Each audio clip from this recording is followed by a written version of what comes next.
మత్తయి సువార్త 7వ అధ్యాయము. అబద్ధ ప్రవక్తలను గూర్చి జాగ్రత్త పడుడి. వారు గొర్రెల చర్మములు వేసుకుని మీ యొద్దకు వత్తురు, కాని లోపల వారు క్రూరమైన తోడేళ్లు. వారి ఫలముల వలన మీరు వారిని తెలుసుకుందురు. ముండ్ల పొదలలో ద్రాక్ష పండ్లనైనను పల్లేరు చెట్లను అంజూరపు పండ్లనైనను కోయుదురా?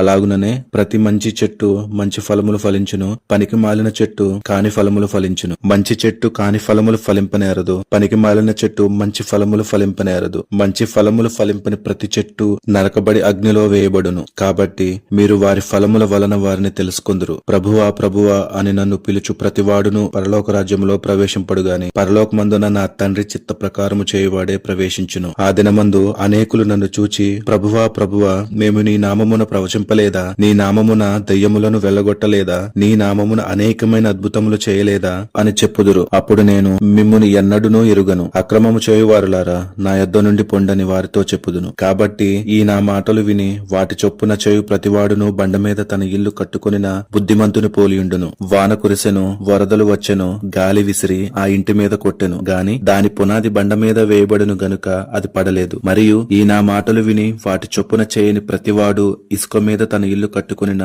బుద్ధిహీనుని పోలియుండును. వాన కురిసెను, వరదలు వచ్చెను, గాలి విసిరి ఆ ఇంటి మీద కొట్టెను, అప్పుడది కూలబడెను. దాని పాటు గొప్పదని చెప్పెను. యేసు ఈ మాటలు చెప్పి ముగించినప్పుడు జనసమూహములు ఆయన బోధకు ఆశ్చర్యపడుచుండిరి. ఏలైనగా ఆయన వారి శాస్త్రుల వలె కాక అధికారము గలవాని వలె వారికి బోధించెను.